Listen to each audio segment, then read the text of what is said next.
Quand on arrive aux affaires, il y a maintenant pratiquement 6 ans en arrière, il y a immédiatement l'idée de faire un plan pluriannuel d'investissement. De se dire, ensemble, qu'est-ce qu'il manque à ce territoire? Et là, on s'aperçoit qu'il faut faire des crèches, qu'il faut faire des déchetteries, etc., etc.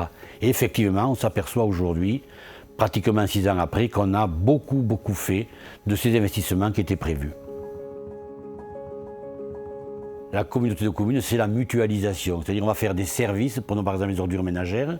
Chaque commune ne peut pas acheter un camion benne, donc on va mutualiser le service et faire en sorte qu'on puisse le faire pour l'ensemble des communes. C'est ça, mais que même si on délègue la compétence, les maires puissent rester partie prenante quand même des décisions.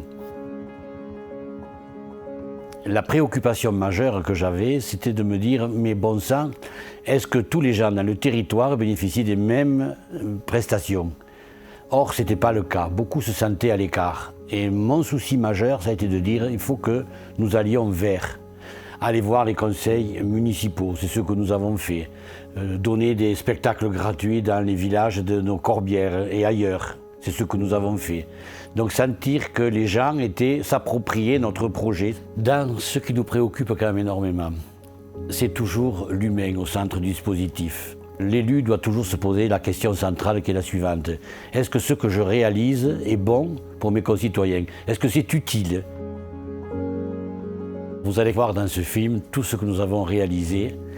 Les nouvelles déchetteries, les nouvelles crèches, le centre de santé en construction. Nos concitoyens pourront bénéficier de tous ces services-là. Et c'est une grande fierté pour nous, les élus, que de l'avoir réalisé.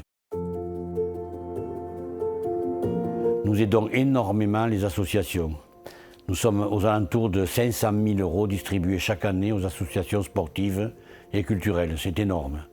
Pourquoi? Parce que nous avons la certitude que le mouvement associatif, c'est ce qui fait vivre également les communes et qui fait le vivre ensemble.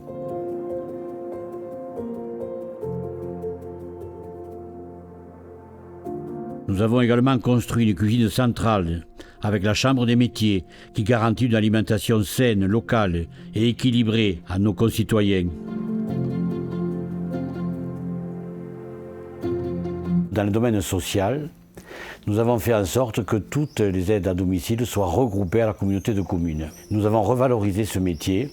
Nous avons fait en sorte que l'humain soit toujours au cœur de notre préoccupation. Et c'est un bilan, je crois, assez satisfaisant parce qu'aujourd'hui, je me rends compte que c'est un service qui marche bien et avec des personnes beaucoup plus reconnues. Et ce métier méritait de l'être.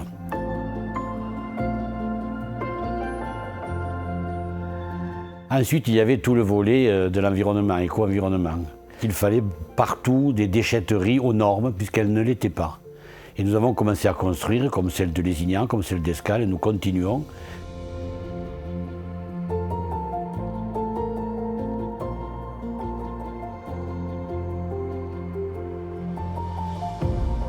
Ensuite, évidemment, il y avait le domaine culturel. Et faire en sorte que nous rayonnons aussi par une programmation culturelle à l'espace culturel et dans les villages de qualité. Nous avons également la compétence de la désertification médicale.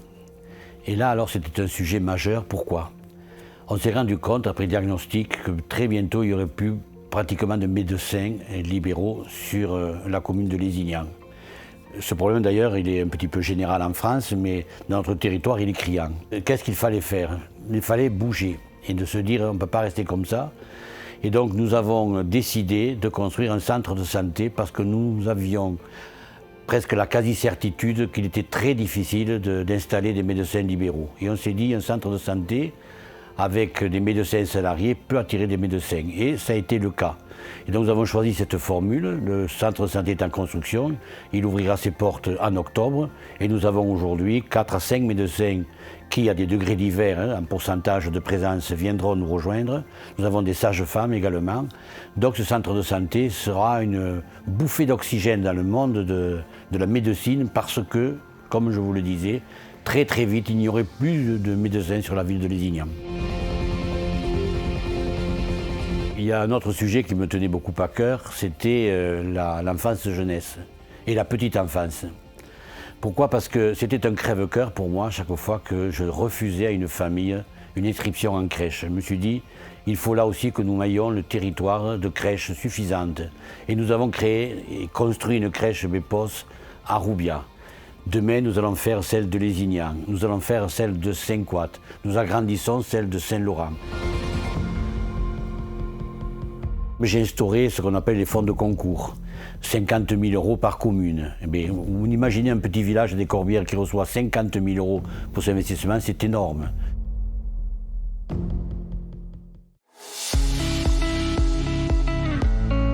Le pôle éducatif, avec le collège, le lycée, l'école de Moutoumé, ils offrent un cadre moderne aux enfants aujourd'hui et aux équipes éducatives. Côté développement économique, nous avons structuré et aménagé nos zones d'activité pour accueillir de nouvelles entreprises, tout en améliorant la voirie. Et nous sommes fiers aujourd'hui d'avoir de belles entreprises installées. Nous avons ouvert un chenil en partenariat avec la SPA pour prendre en charge les chats et les chiens errants et faciliter leur adoption. Ceci était très demandé sur le territoire. Une aire de covoiturage est également en construction afin d'accueillir les touristes de passage et faciliter donc le covoiturage. Le bien-être des agents a été renforcé avec la construction ou la rénovation de plusieurs bâtiments pour une gestion plus durable de notre patrimoine et pour le confort de nos agents.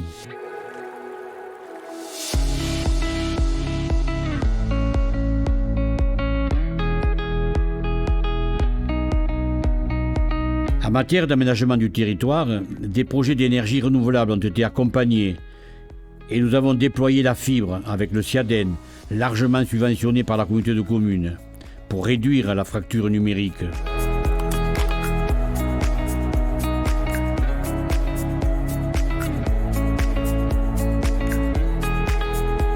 Enfin, nous poursuivons la valorisation touristique du territoire avec des équipements et une communication renouvelée, et un office de tourisme intercommunal qui aujourd'hui nous en sommes fiers est classé en catégorie 2. Vous voyez, le souci c'est toujours de se dire, est-ce que dans les compétences que nous avons, je suis en capacité de dire que tous les habitants du territoire peuvent bénéficier de ces structures-là. Il fallait que personne ne se sente à l'écart. Depuis 6 ans, même 8 ans maintenant, nous désendettons énormément la communauté de communes. Et donc c'était un pari aussi osé que nous avons réussi à faire grâce à nos finances saines. Et aujourd'hui, nous avons la satisfaction de dire que tout ça, nous l'aurons réalisé sans emprunt. Quand on aura fait le bilan et lorsqu'on pourra évaluer tout ce que nous avons réalisé, évidemment également ce qu'il manque, eh bien nous nous poserons la question de savoir est-ce que c'était utile, est-ce que nous avons fait des réalisations utiles pour nos concitoyens. Et c'est ça la satisfaction d'un élu. Mais il reste toujours beaucoup à faire.